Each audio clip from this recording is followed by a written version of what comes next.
चलो यहाँ ध्यान दो। हम लोग परमाणु की संरचना पढ़े थे और लास्ट क्लास में हमने पढ़ा था समस्थानिक क्या होता है और संभारिक क्या होता है। समस्थानिक में हमने क्या पढ़ा था कि इसमें परमाणु संख्या समान होती है और इसका परमाणु द्रव्यमान क्या क्या होता है, अलग अलग होता है। और संभारिक में हमने क्या समझा था कि जो परमाणु भार है वो समान रहेगा लेकिन परमाणु संख्या क्या हो जाएगा, अलग हो जाएगा। यही सब पढ़े थे ना, समस्थानिक और संभारिक यही पढ़े थे। ठीक है, आज आगे बढ़ते हैं। ये चैप्टर वहीं पे खत्म हो गया था, समस्थानिक और संभारिक पे ये चैप्टर खत्म हो गया था। और आज हम बात करते हैं इसके प्रश्नावली के जो जितने भी क्वेश्चंस हैं उसके बारे में चर्चा करते हैं। ठीक है, तो सबसे पहला क्वेश्चन जो हमारा है वो कहता है कि इलेक्ट्रॉन, प्रोटॉन और न्यूट्रॉन के गुणों की तुलना कीजिए। किसकी किसकी? इलेक्ट्रॉन, प्रोटॉन और न्यूट्रॉन के गुणों की तुलना कीजिए। मतलब इसके क्या क्या गुण है इसकी तुलना करने के लिए पूछ रहा है। ठीक है, तो सबसे पहले हम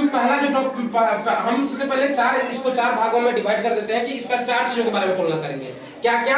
पहला कण है, इसके कण के बारे में बात करेंगे। दूसरा, आवेश की प्रकृति क्या होगी, द्रव्यमान क्या होगा और स्थिति कैसी रहेगी, है ना। स्थिति कैसी रहेगी मतलब वो मतलब नाभिक के अंदर रहेगा या मतलब चारों ओर घूमता रहेगा, नाभिक के चारों बाहरी कक्षा में घूमता रहेगा, इसी के बारे में बात करेंगे इसमें स्थिति में। तो सबसे पहले इलेक्ट्रॉन, प्रोटॉन और न्यूट्रॉन, इसी तीनों के बारे में चर्चा कर ली है ना। तो इलेक्ट्रॉन क्या होते हैं, ऋणावेशित होते हैं। ये क्या होते हैं, ऋणावेशित होते हैं। और प्रोटॉन क्या होते हैं, धनावेशित होते हैं। जबकि न्यूट्रॉन क्या होते हैं, उदासीन होते हैं। तो उनसे एक ऑब्जेक्टिव क्वेश्चन पूछा जाएगा कि इलेक्ट्रॉन, प्रोटॉन और न्यूट्रॉन में जो होते हैं उदासीन कौन होते हैं। ये क्वेश्चन पूछा जाएगा तुम लोगों को स्कूल में भी या बोर्ड एग्जाम में भी, कहीं भी पूछा जाएगा कि इलेक्ट्रॉन, प्रोटॉन और न्यूट्रॉन में मतलब उदासीन कौन होते हैं। तो वहां पे न्यूट्रॉन को बोलना है। क्या बोलना है? न्यूट्रॉन क्या होते हैं, उदासीन होते हैं। जबकि इलेक्ट्रॉन क्या होते हैं, ऋणावेशित होते हैं। और प्रोटॉन क्या होते हैं, धनावेशित होते हैं। क्लियर है। अब अगला समझते हैं, इसका द्रव्यमान होता है 9 × 10⁻31 kg। किसका द्रव्यमान है ये? तुम्हारा इलेक्ट्रॉन का द्रव्यमान है। किसका है? इलेक्ट्रॉन का द्रव्यमान है। जबकि तुम प्रोटॉन का द्रव्यमान देखोगे तो क्या है, 1.672 × 10⁻27 kg। समझ रहे हो बात को। और जब न्यूट्रॉन का द्रव्यमान पूछा जाएगा तो वहां पे बोल देना कि जितने भी प्रोटॉन की द्रव्यमान होती है उतना उसी के बराबर क्या होता है, न्यूट्रॉन का द्रव्यमान होता है। कोई दिक्कत है? स्थिति किस प्रकार की बनती है, तो नाभिक के बाहर कक्ष में स्थित होता है। इलेक्ट्रॉन जो भी होते हैं वो क्या होते हैं, बाहरी कक्ष में स्थित होते हैं, नाभिक के बाहरी कक्ष में स्थित होते हैं। जबकि नाभिक के अंदर कौन से होते हैं, प्रोटॉन होते हैं। और नाभिक के अंदर न्यूट्रॉन भी होते हैं। ठीक है ना। चलो ये यहाँ पे क्वेश्चन ये हो गया, इसका हम तुलना कर दिए। अब आगे बढ़ते हैं दूसरे क्वेश्चन पे। क्या दूसरा क्वेश्चन कह रहा है कि जे थॉमसन के परमाणु मॉडल की क्या क्या सीमाएं थी, है ना। जे थॉमसन जो अपना मॉडल दिए थे और मॉडल में, अच्छा याद है किसी को मॉडल क्या बताया था हमने? बताया था एक तरबूजे का हम लेकर के बताया था कि तरबूजा क्या है, एक आवेशित गोला है जिसमें क्या होता है, इलेक्ट्रॉन धसे होते हैं, है ना। इलेक्ट्रॉन क्या होते हैं, धसे होते हैं जो बीज के रूप में हम दिखते हैं। ठीक है ना, यही दिया था ना, जे थॉमसन ने ऐसे करके समझाया था ना। तो अब इसकी सीमाएं क्या क्या थी ये समझ लेते हैं। तो इसकी पहली सीमाएं ये था कि यह रदरफोर्ड द्वारा किए गए प्रकीर्णन प्रयोग की व्याख्या नहीं कर सका। रदरफोर्ड ने जो अपना प्रयोग किया था जिसमें उसने क्या किया था कि अपना प्रयोग मतलब एक सोने की पन्नी से क्या किया था, प्रकीर्णित किया था प्रकाश को, जिसकी व्याख्या ये नहीं कर सका। दूसरा क्या किया कि इलेक्ट्रॉन परमाणु के भीतर कैसे व्यवस्थित होते हैं इस बात की भी व्याख्या नहीं करता। इलेक्ट्रॉन परमाणु के अंदर किस प्रकार से व्यवस्थित होते हैं इसकी भी व्याख्या ये नहीं कर सका। तो यहीं पर जे थॉमसन का परमाणु मॉडल क्या हो गया था, फ्लॉप हो गया था, खत्म हो गया था। ठीक है। अब अगला आता है रदरफोर्ड के परमाणु मॉडल की क्या सीमाएं हैं। अगला क्वेश्चन जो हमारा है तीसरा क्वेश्चन कि रदरफोर्ड के परमाणु मॉडल की क्या क्या सीमाएं हैं। तो उसमें पहला देखो है कि यह मॉडल परमाणु स्थिरता की व्याख्या करने में असफल रहा। मतलब ये बोल तो दिया था कि मतलब कि इसकी जो स्थिरता के बारे में चर्चा नहीं किया था। रदरफोर्ड क्या किया था, सब कुछ समझा दिया था बढ़िया से, लेकिन ये जो परमाणु, अच्छा देखो कोई भी जो हम पदार्थ देखते हैं तो क्या होते हैं, स्थिर अवस्था में देखते हैं ना। बस इसी बात को ये नहीं बता पा रहा था कि अगर स्थिर है तो किस प्रकार, जबकि ये बोल क्या रहा था कि इलेक्ट्रॉन जो है वो बाहरी कक्षा में क्या करते हैं, चक्कर लगाते हैं, बोल रहे थे ना। तो ये परमाणु की स्थिरता की व्याख्या करने में असफल रहा था। दूसरा, नाभिक के चारों ओर इलेक्ट्रॉन के वितरण की व्याख्या यह मॉडल नहीं करता। नाभिक के चारों ओर जो इलेक्ट्रॉन के वितरण है इसकी भी व्याख्या इसने नहीं की थी। ठीक है। तो रदरफोर्ड की ये दो कमियां हैं, ठीक है, सीमाएं हैं जो तुम लोग याद रखना। तुमको याद देखो, मॉडल जितना नहीं पूछता है उससे ज्यादा उसकी सीमाएं पूछता है। किसी भी मॉडल की सीमाएं ज्यादा पूछता है, ना कि उस तो वो मॉडल क्या बता रहा है वो उसके बारे में। समझ रहे बात को? इसलिए सीमाएं ध्यान से याद रखना। अब अगला चौथा क्वेश्चन हमारा कि बोर के परमाणु मॉडल की व्याख्या कीजिए। बोर का परमाणु मॉडल क्या था, इसकी व्याख्या करने के लिए कह रहा है। तो तुमको पता था कि जब जे थॉमसन और रदरफोर्ड का मॉडल काम नहीं आया, मतलब इसी जे थॉमसन के मॉडल में सुधार कौन किया? रदरफोर्ड। अब रदरफोर्ड के मॉडल में सुधार करने के लिए कौन आ गया? मतलब नील्स बोर आ गया, ठीक है ना।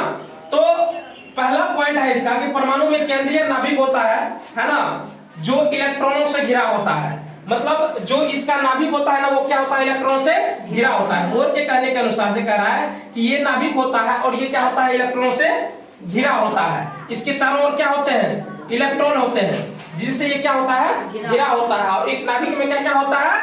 प्रोटॉन प्लस न्यूट्रॉन होता है, और इलेक्ट्रॉन इसके चारों ओर कक्षा में चक्कर लगाते रहता है, ठीक है।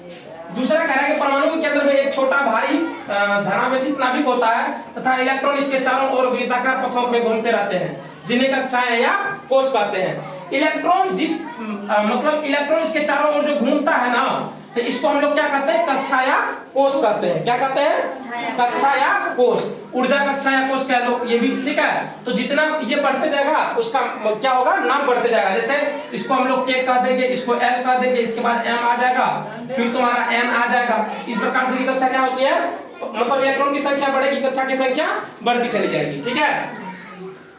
प्रत्येक कक्षा की ऊर्जा निश्चित होती है। इसमें एक चीज ये फिक्स होता है कि जो एक पहले कक्षा का इलेक्ट्रॉन, मतलब पहले कक्षा में ऊर्जा जो है इसका निश्चित होता है। प्रत्येक कक्षा की ऊर्जा क्या होती है? निश्चित होती है। मतलब पहले में कितना ऊर्जा होगा, दूसरे में कितना होगा, तीसरे में कितना होगा, इसका क्या होता है? मान निश्चित होता है, जिसको हम लोग कैसे निकालते हैं? 2n² के माध्यम से निकालते हैं। किसके माध्यम से? 2n² से। मतलब पहले कक्षा में कितना इलेक्ट्रॉन रह सकता है, दूसरे कक्षा में कितना इलेक्ट्रॉन रह सकता है, तीसरे कक्षा में कितना इलेक्ट्रॉन रह सकता है। तो पहले के लिए निकालेंगे तो क्या आ जाएगा? 2 × 1 का स्क्वायर बराबर क्या आ जाएगा? 2 आ जाएगा। दूसरे के निकालेंगे तो क्या हो जाएगा? 2 × 2 का स्क्वायर कितना आ जाएगा? 8 आ जाएगा। तीसरे के निकालेंगे तो क्या आ जाएगा? 18 आ जाएगा। तो इस प्रकार से हर मतलब प्रत्येक कक्षा में जो है ऊर्जा क्या होती है?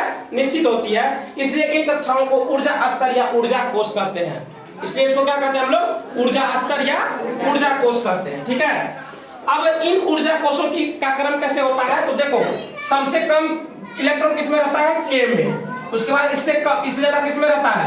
L में। इससे ज्यादा M में। इससे ज्यादा N में, और इससे ज्यादा O में। इस प्रकार से ये बढ़ता जाता है। अच्छा, इसी K L M N O किसको कहते हैं? तो पहले कक्षा को हम लोग क्या कहते हैं? 1, या तो K L M N लिख लो या फिर 1 2 3 4 लिख लो, ऐसे करके लिख लो, कोई दिक्कत नहीं है। तो सबसे कम इलेक्ट्रॉन किसमें रहता है? कक्षा 1 में। ज्यादा 2 में, उससे ज्यादा 3 में, उससे ज्यादा 4 में, उससे ज्यादा 5 में, उससे ज्यादा 6 में। इस प्रकार से ये बढ़ता चला जाता है। बस समझ में आ गई? ये चौथा पॉइंट क्लियर हो गया हमारा।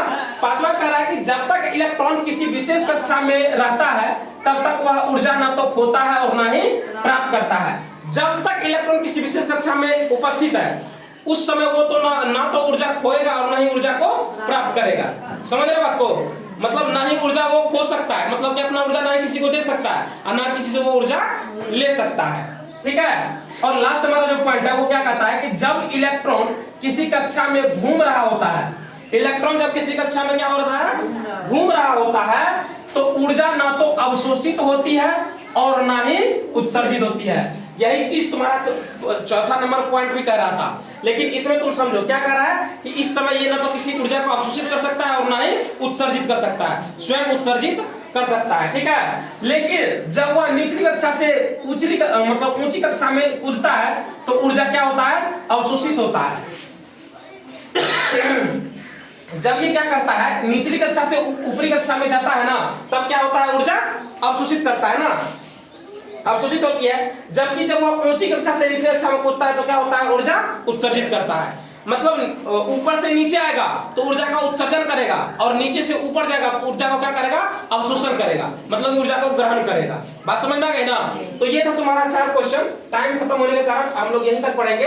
अगले क्लास में हम लोग क्वेश्चन नंबर 5 के बारे में डिस्कस करेंगे।